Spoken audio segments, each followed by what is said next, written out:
Hello, peace seekers. This is Saniqua White popping in to give you a piece of my mind that will hopefully give you some peace of mind. And today I'm picking back up on the topic of generational curses or generational dysfunction, and does it exist and can it be broken? Again, I'll say yes, it does exist and it can be broken, but you have to be intentional in doing so. And today I want to specifically talk about the generational curse or dysfunction of addiction, chemical and non-chemical addiction. I have those both in my family. And when I say chemical addiction, what I mean is you're addicted to a substance, alcohol, drugs, or something along those lines. When I say non-chemical, I'm talking about something that doesn't involve a substance like gambling or pornography, which all of those exist in my family on one side of the family. I do have some other stuff on the other side, but one side of my family has a horrible addiction problem, and it has taken some of them out, literally. And I wanted to talk specifically about that topic today because I think I see it in a lot of families, at least the families that I deal with or the clients that I work with. Non-chemical and chemical addiction as a generational dysfunction is prevalent. And this is something that is difficult to deal with and difficult to break out of, because a lot of times what we don't realize is that there is a dual diagnosis going on in the mental health world.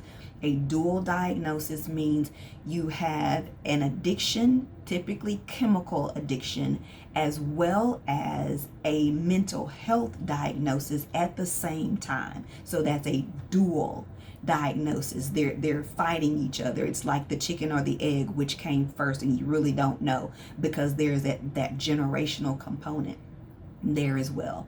But in my family, the baseline disorder is anxiety, and the anxiety feeds the addiction, whether it's chemical or non-chemical. In my family, if you have the anxiety, you are prone to an addiction.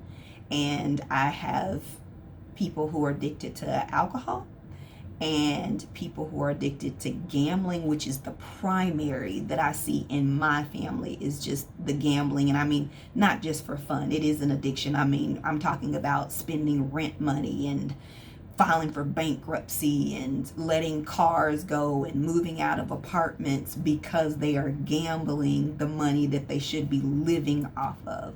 And so that is an addiction. If you're not just going and playing a few bucks because you think it's fun, you like the sound of the machines and all of that, if you're going and putting your rent money in the machine, you have a problem. Just straight up, you have a problem. And that does exist in my family. And it's generational. And I'll tell you from my perspective, my grandmother had us kids gambling from the time I remember being about 6 years old, going to the store to play the numbers. And as a child, I didn't realize that it was gambling because it was called playing the numbers. I thought it was a game, which it is in a sense, but it is also gambling. So my grandmother gambled and had us kids gambling from the time I was in school. Then my aunt, which is her daughter, of course, started the gambling. And I think it was just a thing to do because my grandmother was doing it so much. But then my cousin, who was on the same level with me, she started the gambling. Now I could see the anxiety in her. I had to look a little bit closer to see it in the other family members, but my cousin is obviously anxious. Everything she does, from the tone of her voice to the motion she makes to everything, she lives in straight fear and panic pretty much every day of her life. So she gambles. The sound, you don't have to go to bed, you're not alone, the sound of the machines, it's just a lot for me.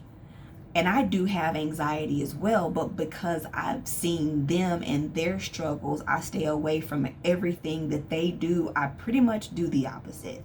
But my family still has a serious addiction problem. And when they try to stifle the gambling, then they just move to the next addiction. They move to food, or they move to alcohol. So whatever is available, that's what they do. But the baseline is anxiety, and it is turned into an addiction, and that is how they feel better in the moment when they're gambling. Oh, it's great fun. But when you leave with less money than what you came in with, that's where the problem comes in. So then they have to gamble again to try to get that money back. And my grandmother, who started this whole thing off, sits back now and looks at my cousin and talks about her like she wasn't the one that started this thing. That's hilarious to me, that she can't see herself, but in essence, she is looking at herself when she looks at my cousin, but she doesn't see that she started everyone off with this gambling. That is why it is a generational dysfunction. Nobody called out my grandmother and said, hey, you don't have any money. Why are you still gambling? Nobody called out my aunt and said, hey, you don't have any money. Why are you still gambling? They try to call it out in my cousin, but everybody else is still doing it. So you can talk about me, but you're still doing it. So that's just like do as I say and not as I do, which everybody knows at this point does not work. So if you're still trying that with your kids or anybody, it doesn't work. The do what I say and not as I do doesn't work. And I'm seeing that right now in my family. And it's difficult for me, even as a mental health professional, to see it, but to help my family, because it's just me. Now, my cousin also told me point blank to my face, she has really good insurance, that she didn't see the need to go and pay someone $20 an hour to tell her something she already knows. People, I understand that mentally you do know, but if you're still carrying out the behavior that's harming you, you need help. Go and pay the copay and get help. That's the only way that you're going to break out of an addiction, is that you're going to handle, if you have a dual diagnosis, meaning you have a mental health disorder going on as well as an addictive disorder going on, that is a dual diagnosis, you need help.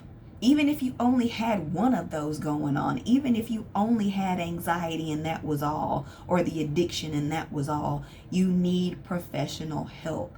Please stop saying that you can do it on your own, because if you could, you would have done it already. Or either it's just that you don't want to. That's another thing that you have to be able to do in order to break out of a generational cycle, generational dysfunction, generational curse, whatever you choose to call it. You are going to need to decide that you want to get out of it, that you want to stop.